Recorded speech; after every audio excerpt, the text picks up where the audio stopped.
How's it going, fight fans? Welcome to Mind for Combat. If you're new to the channel, my name's Rohan, and this is my platform where I do fight sports related content. And in this video, I'm going to be breaking down the upcoming light heavyweight World Grand Prix fight between Anthony Johnson and Yoel Romero. And this is such a fun fight that's being held by Bellator, and it's all the more reason why you should give it a shot, check it out. And I'm really excited about this Grand Prix. There's some really credible, top tier, talented light heavyweights in this, and the winner of this Grand Prix is probably in position to be recognized as the best light heavyweight in the world. Certainly if Vadim Nemkov gets through this murderer's row of opponents, then he should be the #1 light heavyweight in the world. All of these guys have great claims. Anthony Johnson has only ever lost to DC at 205, so very exciting. And this is a fight that in particular has got my interest, or a lot of you guys' interest. So let's go through this fight, let's break this one down, and let's give you guys my pick. Anthony Johnson is 37 years old. That makes him 6 years younger than the 43-year-old Yoel Romero. Now, Yoel's obviously getting on in age.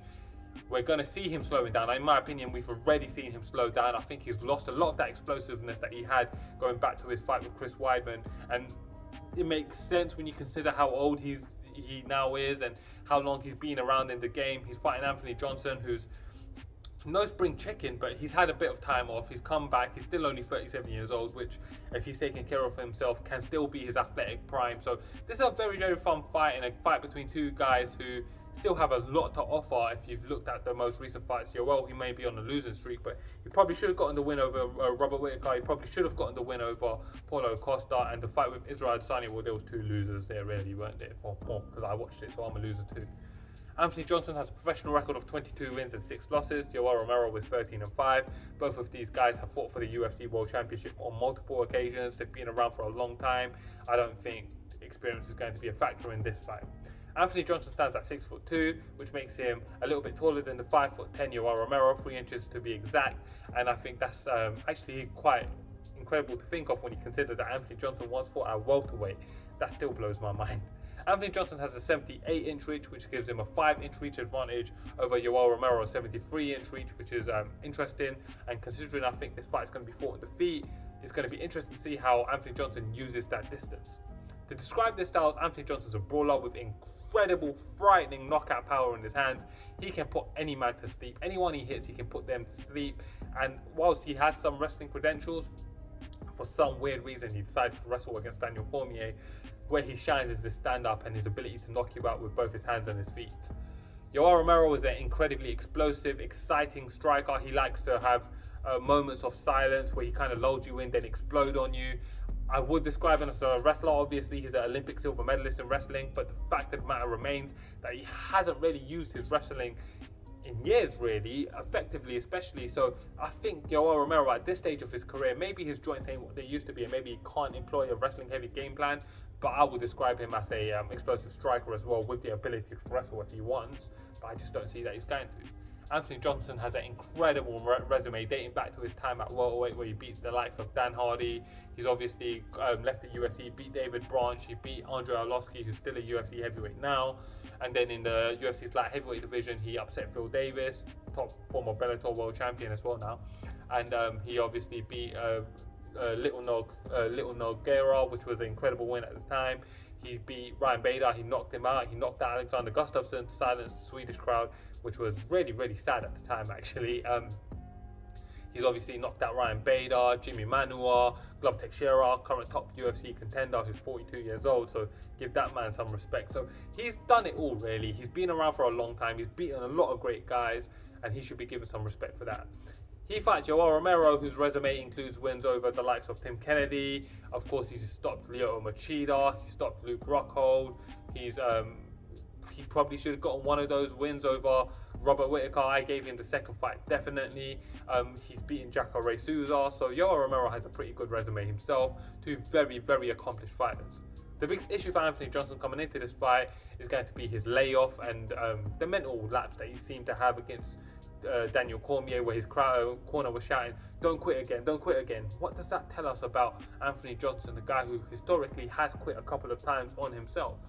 He fights Yoel Romero, whose biggest issue is going to be age. He's 43 years old, going on 44, and he don't wrestle anymore, which is probably his biggest asset, and it's quite a shame to see that he don't wrestle no more. So I think that's going to be another issue that stands out for Yoel Romero for me. The X factor for your Anthony Johnson is going to be that former welterweight is actually now a true light heavyweight, and you know, Yoel Romero's coming up. Anthony Johnson's power is always an X factor, and the youth that's on his side.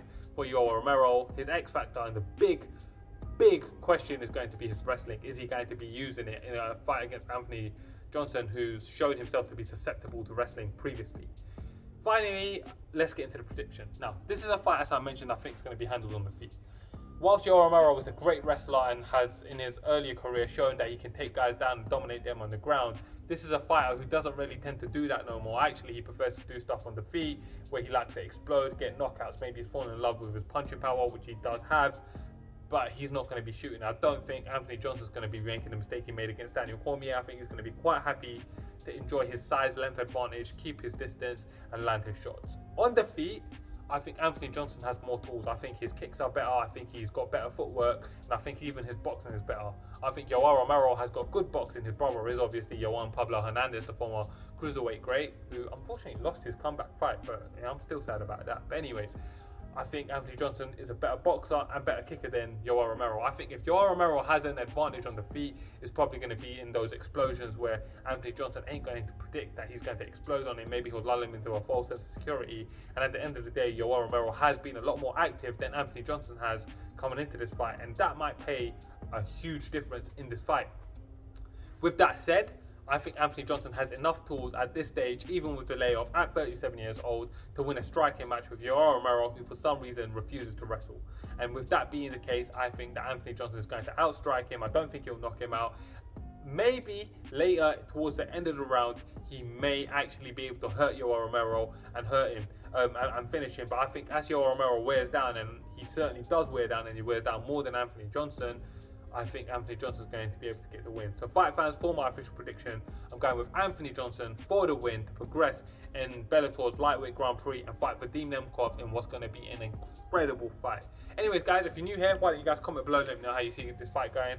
If you're new here, remember to like, subscribe, share, all that jazz. Share out my channel so I can get as much viewership to this platform as possible. Really need that support right now, so I would appreciate it. Anyways, thank you for watching. I'm Rohan, and this is Mind for Combat.